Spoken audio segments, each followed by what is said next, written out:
Hello, Culminators. Got a very interesting guest today. I always tell you that I'm excited because I'm finally getting to speak for what more or less passes for face-to-face with somebody that I've known for years on Twitter. Kevin Dolan is someone I've known on Twitter for not as long, and I didn't know his real name. And I don't know much about him. I didn't know much about him until he started pitching me to get to know me better and to help him spread the word about something he's doing. He started a group called Exit Group, the Exit Group.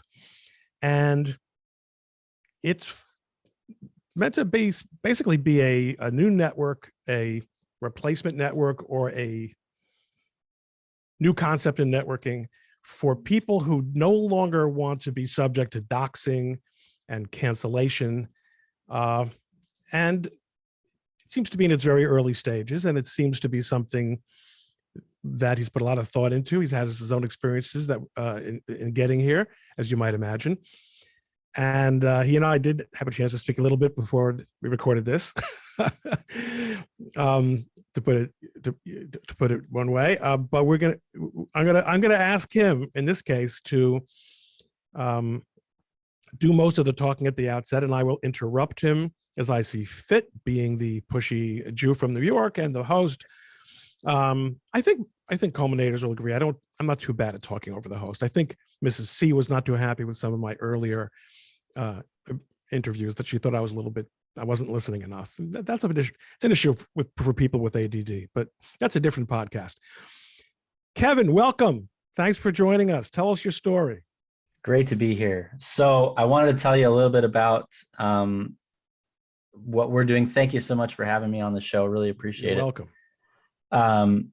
So Exit is a fraternal organization dedicated to being robust to any form of bureaucratic or institutional or corporate coercion. So it's primarily about professional networking, but we also are involved in, if you want to get independent from the financial system and learn how to use crypto, if you want to homeschool your kids, if you want to learn how to buy a beef cow and have it butchered and freeze it, and if you want to have a milk cow or chickens. So there's a whole gamut of things. I actually just had a conversation with a friend of ours that does solar panels and keeps them off the grid so that you're not connected to that system. You saw in California, they just had this, they announced that they're going to charge more grid fees to give the power back to the grid if you've got solar panels. And so just that kind of bureaucratic screwing with people, I think, is a good word for it. That is a word you could use. There might even be a more pungent word, but I do think you said that you are a Latter-day Saint, so I'm not surprised that you didn't use it. Yeah, but it's that kind of interference, let's say, yes, that we're trying to help people avoid. And it's definitely focused on professional independence, because that's the primary tool that I think people use to coerce speech they don't like, attitudes they don't like, and so and people they don't like.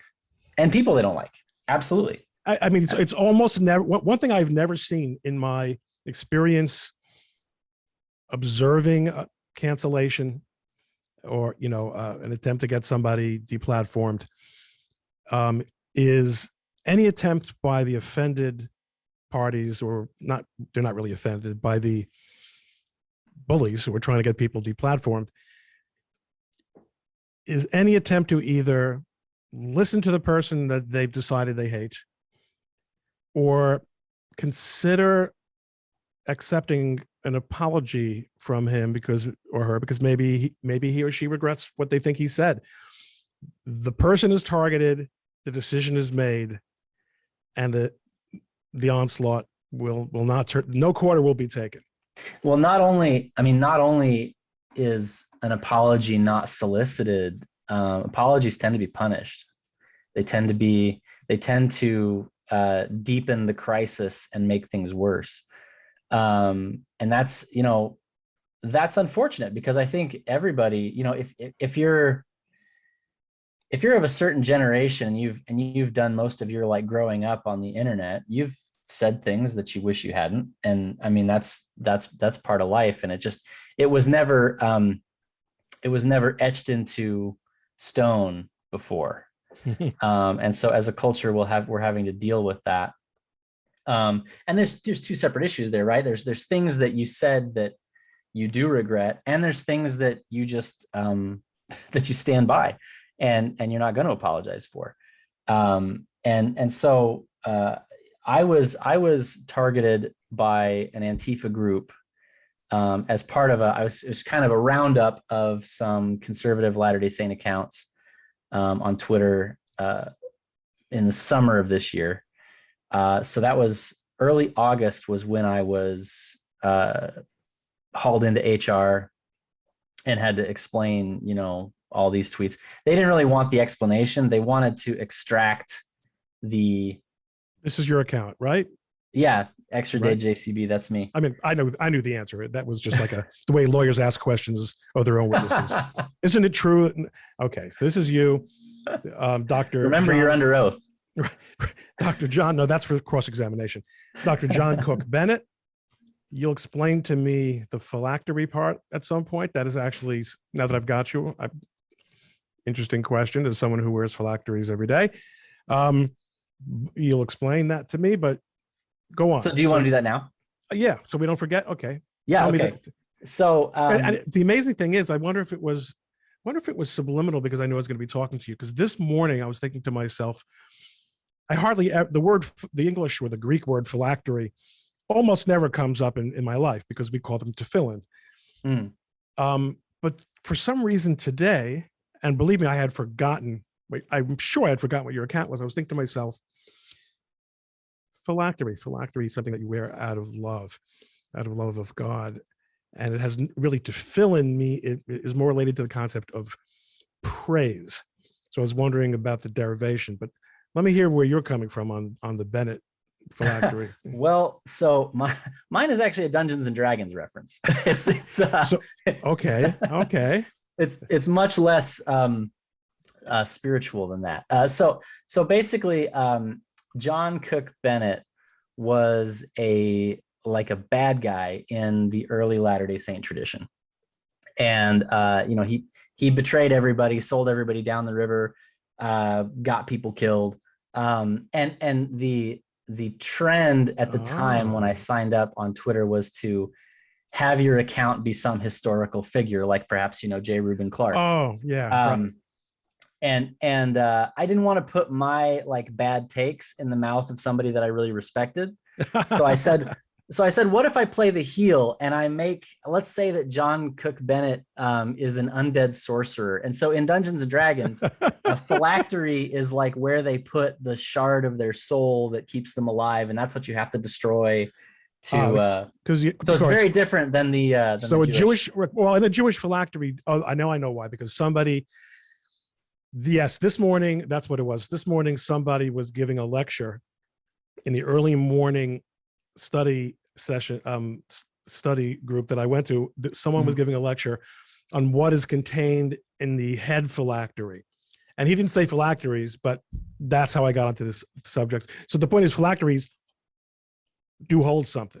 They hold little scrolls of the law in them. Okay. So that was the Bennett's, and Bennett is the name of Dr. John Cook Bennett.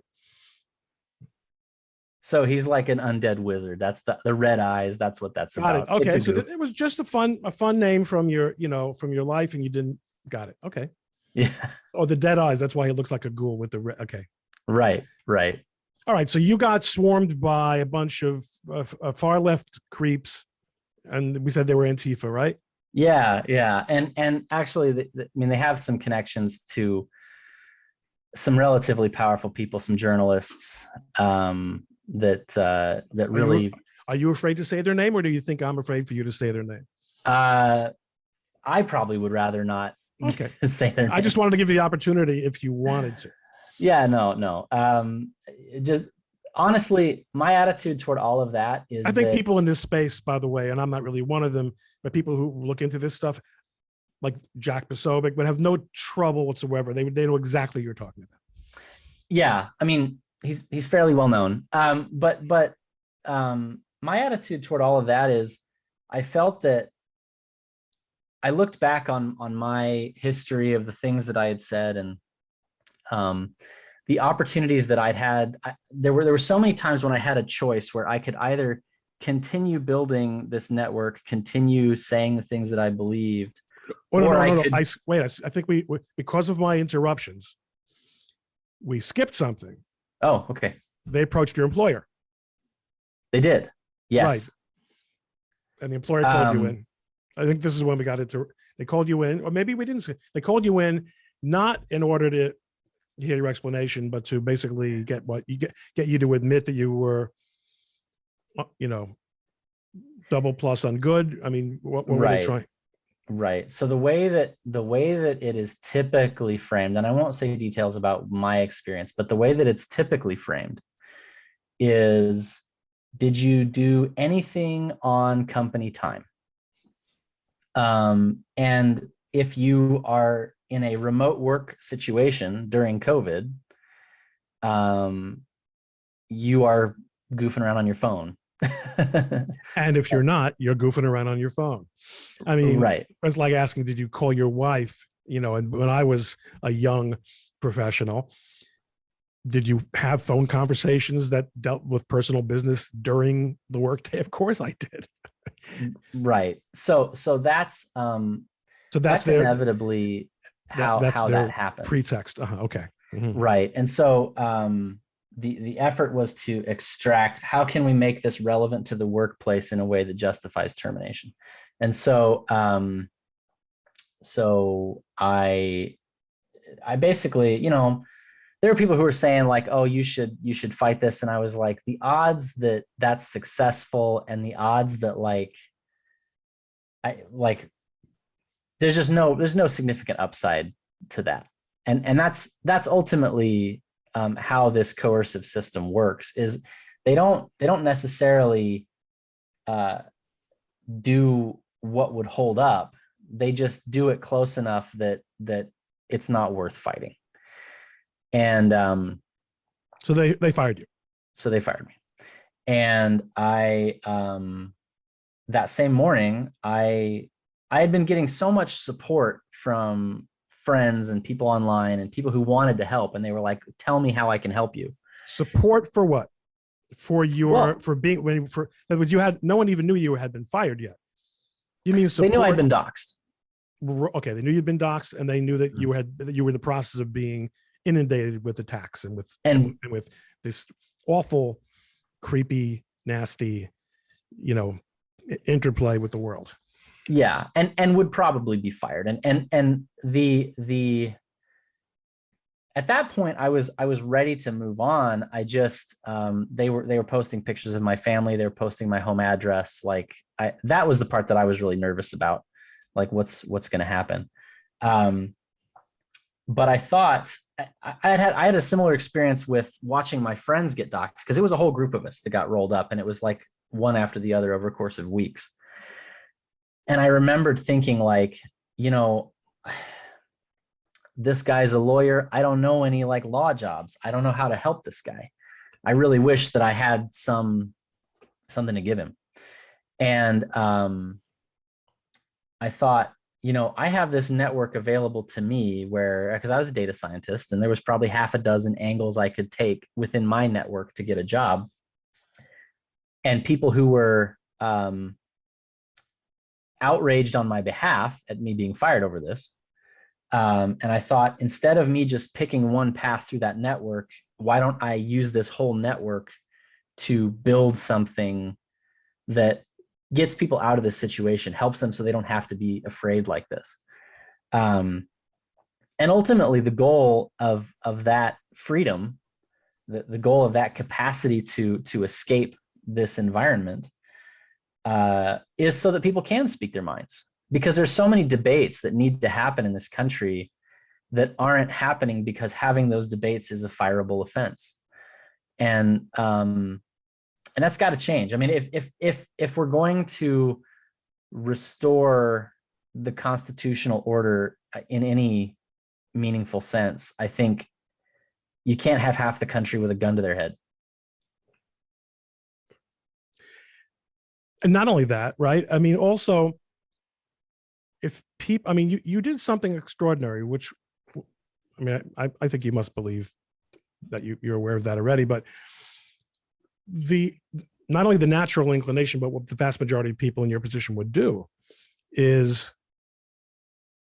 besides curling up into a ball, well, you're a man, you're a man, but how many men today are men?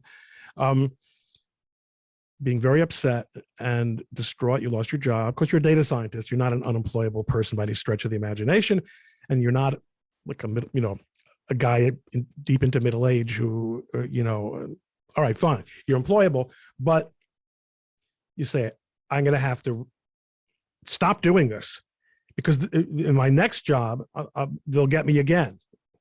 Right. If people, and this is something I it's one of my little themelets, is I understand the value of anonymity.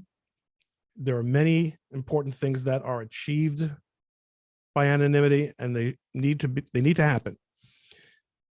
But if people don't see others standing up for what they believe in, they won't stand up either. The vast majority of people are not courageous as you are and prepared to put their money where their mouth is and to say, I'm going to, whatever it takes to not depend on the affection of the people who hate me is what I'm going to do.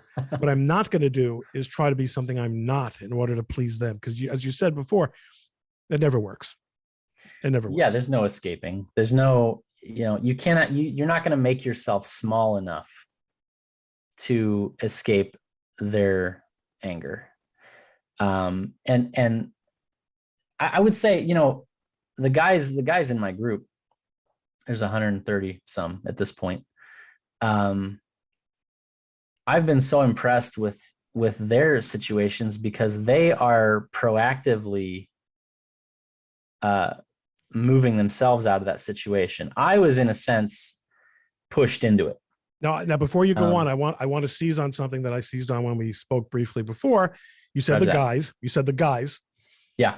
And I said, oh, surely. And you hate when I call you Shirley. But surely you don't only mean guys. You said, ding dong, you read it yourself. Exit is a fraternal organization. That means guys. Well, and you explain to me why. Yeah, so I think that exit is absolutely important for women too, and there are obviously similar coercive structures being deployed against them. But in terms of what I believe and the course that I would direct them down, it would be so different from what we're doing here that I think it justifies an entirely different service. And so. And as you say that, I'm thinking to myself, what you're actually saying is something that you could get canceled for in and of itself, which is that men and women are not the same thing. Right. And that their lives don't reflect the same choices and opportunities and risks. And that's not too surprising for somebody who is a traditional religionist of some sort of or another, however latter day it might be. So yes, this is a fraternal organization, and listen, there is a lot to be said, and this is something, obviously, men have lost the bond. This is one of the examples of Orthodox life, is that there's a lot of room for male bonding. We have time when, there's man time, and there's something evolutionary or whatever it is, he said after saying how Orthodox he was, about men reinforcing each other emotionally and in whatever way it is. So okay, fine, I don't want to put words in your mouth. So this is a fraternal organization, and go on what you were saying. But yes, I would endorse all of that. I think that it's important to have male spaces, and it's important to address our needs differently. So yeah, it's the group has the caliber of guys in this group is just unreal. We've got guys who do reputation management. We've got guys who are, I would say probably 30% of our group is software developers of one flavor or another. Another 30 or 40% is entrepreneurs. And the rest, we've got law enforcement, we've got healthcare professionals, we've got corporate guys. It kind of runs the tradesmen. It kind of runs the gamut. And so we, the way that it works is if you join the group, I'm going to ask you, A, what can you contribute? And B, what do you need? Where do you want to be? And so we've got tons of software guys who are like, I want to learn how to raise chickens, or I want to learn how to weld. And we've got trades guys who are like, I want to get started on this project, but it would require, an investment, and we can talk about maybe someone can help them with that. There's all kinds of ways that we can help each other. And I think in the realm of online discourse, it's really hard to share that information because you don't want to expose your private life and the things that and the things that you can do to, the worst people in the world. So speaking of which, yeah, I see on the sign up form that there's a pre-screening questionnaire. Yeah. Does the pre-screening include or give you tools to make sure that you're not being infiltrated? Because that's the first thing I'm thinking is that, that's what they do.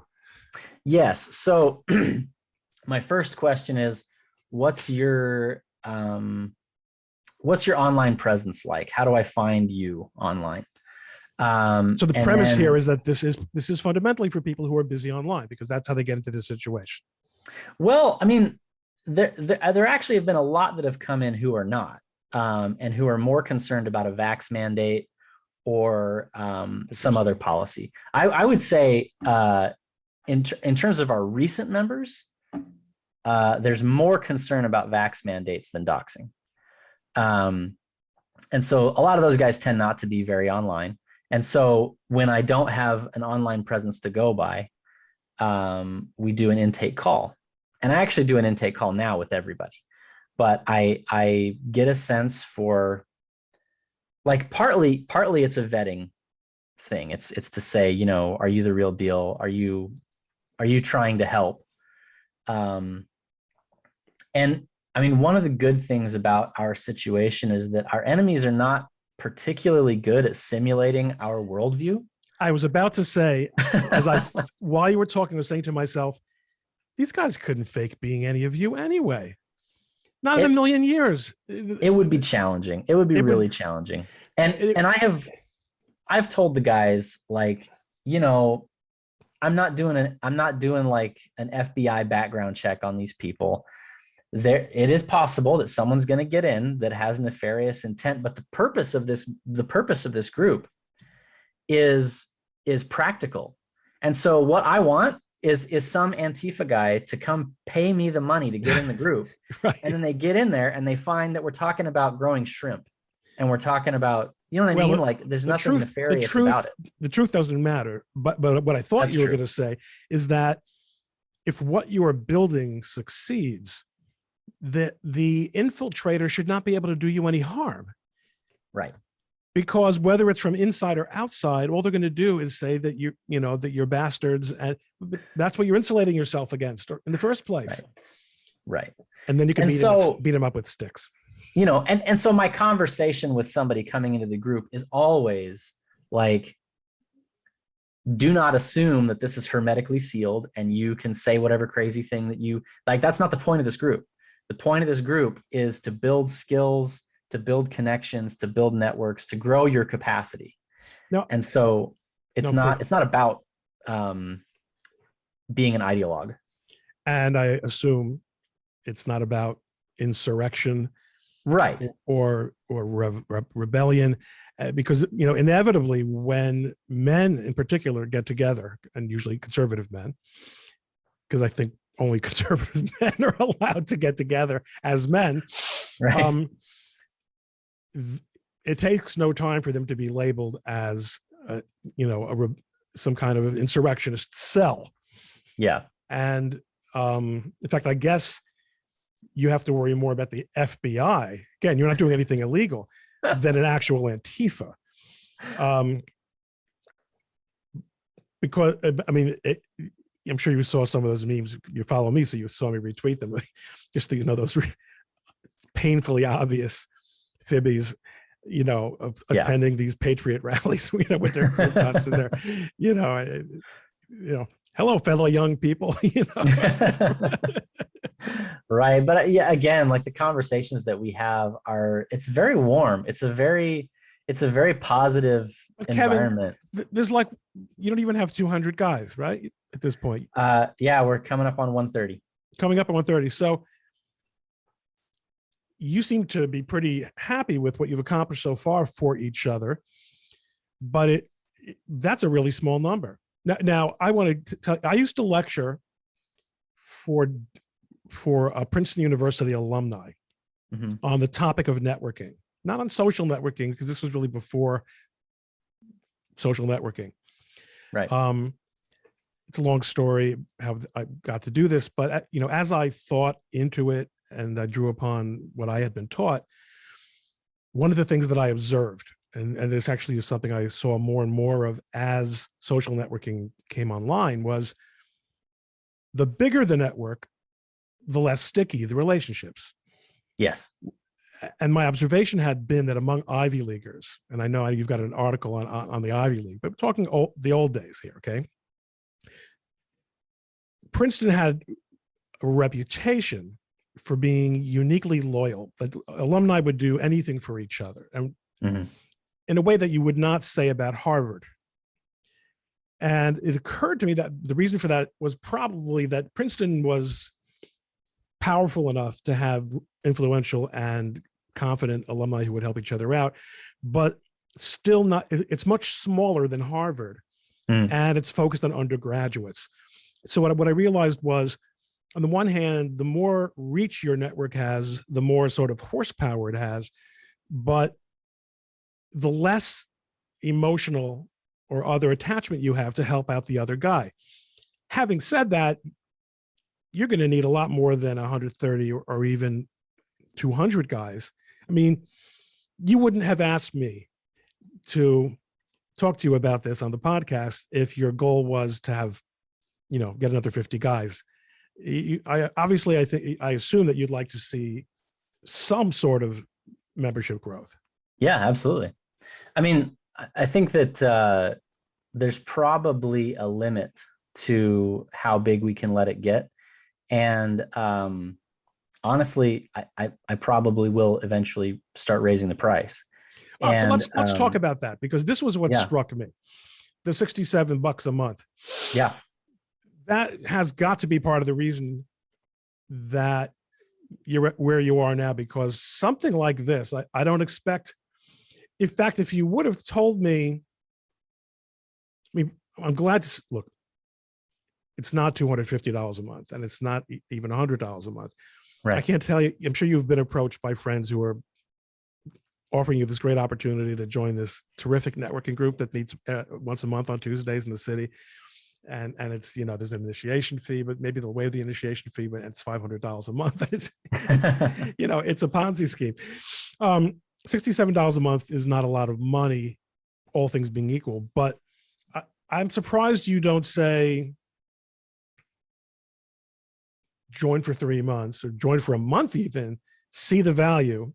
Now, I understand zeros, no speed bumps have a negative side also, because then people sign up and it's not meaningful to them. Right. But $67 a month is, for most people, that's real money. So yeah, you still think that, given what's on the website now, there's enough on there to give people a decision? Oh, Dr. Bennett interviews doers and thinkers. Why aren't you interviewing me? Okay. All right. I'd love to interview you. I might not be a doer or thinker. Sometime. Yeah, anytime you want. As Jeremy knows, my producer, I don't really have anything to do. So, but you're a data scientist, so you've obviously you may not be an economics professional, but you understand how numbers work and how incentives work. Sure. This you figure this is the number. Well, so I actually think it's low, because we are Correct. bringing in Sales answer. Well, I'm being real though. Like we're bringing in people at a rate that is challenging just from an intake perspective. That's great. And yeah, it's awesome. And so so the rate, I think, eventually will have to go up just so that I can accommodate the group before we start talking about, potentially creating like a franchise or something, you know what I'm saying? Like for it to scale beyond me. Hiring staff or something or right. An administrator or whatever. Yeah. Mm. Yeah. And so at this point, I like the level of personal touch. I like the fact that the guys can know each other and pretty much know everybody in the group. I think that opening it up for free would to some extent dilute, and my guys have told me this. They've said, like, I like that this is a little bit of a steep curve to jump into. One of my guys said, I haven't met a single idiot here. And and it's because, they pay their dues, and then they have to go through, me and them have to have a conversation, and they have to be willing to, show some will, some interest, some thumos about this. When did you start? Huh? When did you start? August. So it's grown relatively quickly. Yeah, I mean, that's really not so shabby. August, and so you're still kind of feeling things out with the guys. And I mean, certainly at this stage, there's also a lot to be said for staying small and manageable, because you still have to kind of see how things. So what I'm curious to see, and this is what, in other words, how did I find out what the price was? Because I said, okay, what if I would jump in and join? Come on. Maybe I don't want to give you $67. I just gave all my money to Jeremy. You won't regret it. Well, I'm sure I wouldn't, and I'm sure, and I would be happy. See, one of the good things about networks is that you can link networks. Yes, you can. And I'm a really networked guy, to tell you the truth. Other people are good at making money. I'm good at making friends, and then losing them by having right-wing views. And so what do we say when we hear that? They weren't really your right. So when I'm looking at, you know what though? Can I say I think it's changing a little bit? Because really? I'd like to hear that. Yeah. I have a lot of friends who are of different races and religions and political views. I'm sure you do. And I would say I've had one person reach out to me and be like, this is unacceptable. We're not friends anymore. I've had one friend who was a dear friend who hasn't reached out to me since this happened. Other than that, everybody that I've spoken to has been like, I can't believe this happened to you. This is horrendous. What can we do? How can we help? It's been very, and people that I was a little surprised by. Well, when I come on your podcast, I'll tell you my very different experience. Yeah. Okay. But I don't want to clog up this with, because now that I realize I'm going to have that awesome opportunity, I'm going to talk less, even less, if you can imagine, about myself. So because kind of what I was curious about, and that's why I was poking around so much on the site. Yeah. Besides the fact that I just can't stop myself from poking around on websites, is that I was curious what the UI was like, in order to get a sense of how you guys interact. So here I see there's your podcast. Is the podcast available through the usual networks, or you're staying away from that because that's part of your strategy of not being dependent on the usual networks and distribution systems? Well, it's syndicated. So you can get it on Spotify, you can get it on Pandora, you can get it on Google. Yeah. Right. Yeah. Okay, that's good. So, and here are your testimonials. But the point is, you can't get I mean, you can't get a sense from looking at this what the interaction looks like. Is Well, it that's a good note, and maybe I'll update the copy there. But so maybe a the couple way that it screenshots works, even.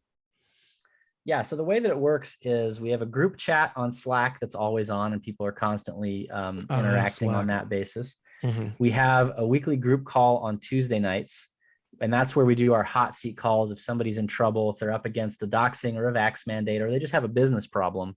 Our last one was just a guy who was like, I do financial advising and real estate and all this stuff, and I'm not really sure what direction I want to go. And we actually were able to get the guys together to kind of crystallize that for him and create a better plan. So are your members from all over the country, or are they concentrated in any particular part of the country? All over the world. So we have a couple of Aussies, we have some folks in China, we have maybe half a dozen in Europe, and then the rest is scattered across. We have a cluster in Utah, Arizona, DC, California. There's a bunch. And it's a pretty good mix of guys with very different backgrounds, which is great because everybody is there. Well, almost everybody is there because they want to be doing something different. And so if it was all that type of guy, if it was all software developers, then they wouldn't be able to get out if they wanted to get out. So so it takes all kinds, and it's a really good bunch. Have you had gotten any support? I assume that you don't have members whose names I would know. Am I assuming correctly? You kind of know who I know. I don't think that I should divulge, but yes, we do have members that you would know. So there's I say famous because I really know it well and remember it, but I think it is famous. There was a famous episode of the old Bob Newhart show from the 70s where he's on some sort of local talk show and they're asking him about being a psychologist. And at one point he says, he lets slip the fact that his clients or patients even include an elected official. Mm-hmm. And his whole world blows up because in those days it was such a thing. Who is the elected official who is who's seeing a psychologist? And finally some guy steps forward and admits that he's the guy, and he takes the pressure off Bob, and everyone goes home. Then he turns to Emily and says, that wasn't him, right? It was not. He's not the guy. So I don't think we want to cause that kind of sensation. But the only reason I ask is whether you've gotten any support or if you've been noticed by anyone. Well, influential. So probably the biggest bump that we got was I was on the Tom Woods show back in mid-September timeframe. Right. You sent me that link. Of course I didn't click. Sorry, go ahead. You sent me that link, which of course I didn't click, thinking I would do so well before we spoke. Well, he was very, very gracious and very supportive, and we had a lot of people come in from there. Oh. And then a couple of guys in the group, and the guys in the group who are people you would have heard of are generally there mostly to support and to be. Like there are a lot of guys who are just in the group to help other people, and they want a community, and they want to mentor. And we're really grateful for those guys. And so it's not that everybody is like, I hate my job. They just think this might be a nice bunch of guys for me to get to know. Yeah. And people used to join lodges and become Masons. And the Masons, of course, are controlling the whole world, I know. But I mean, sure. Regular guys who became water buffaloes and Masons, and I purposely did not say buffalo because I do not believe the plural of members of Fred Flintstone's lodge is buffalo. Thank you. And but that's how people used to get together. Now we become so alienated from each other, and COVID.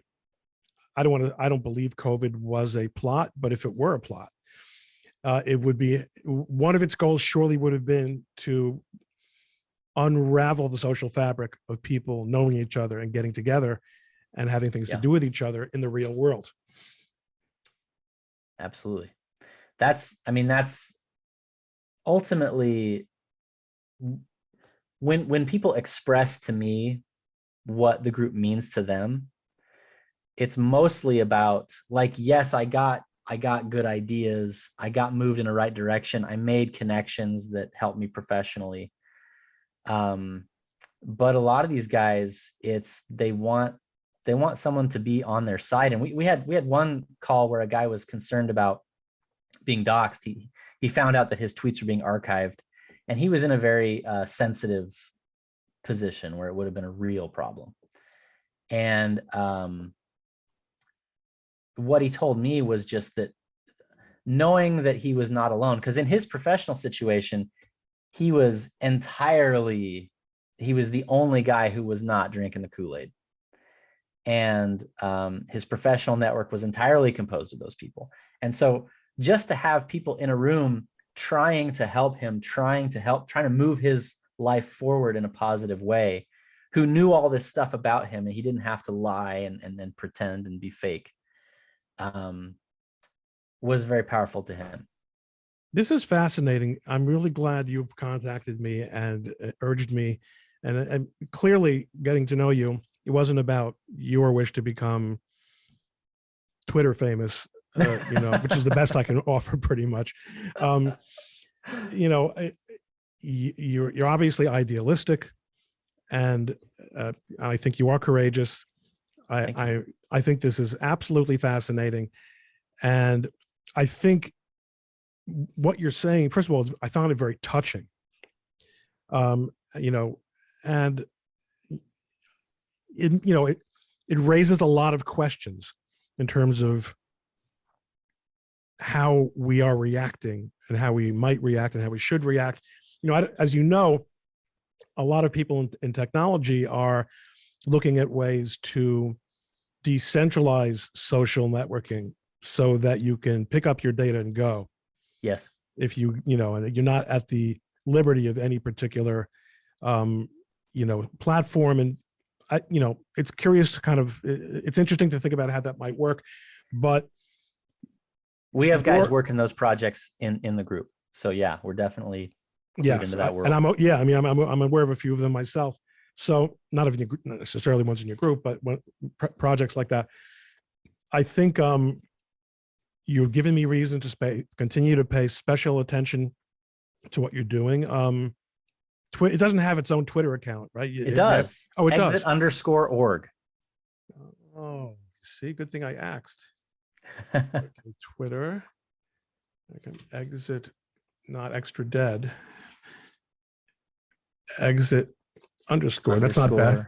Yeah, that's not right, because who would think of namings like that? You were able to get that because it's cool. Exit. Bing. Yeah, so that's got every time we do a podcast, that's on there, and then relevant news. Cool. Kind of thing. I'm going to keep an eye on you. Just what you were trying to avoid. Thanks for coming on. Wonderful to talk to you. Thanks so much. Have a great, happy holiday season and a happy new year. And we'll talk.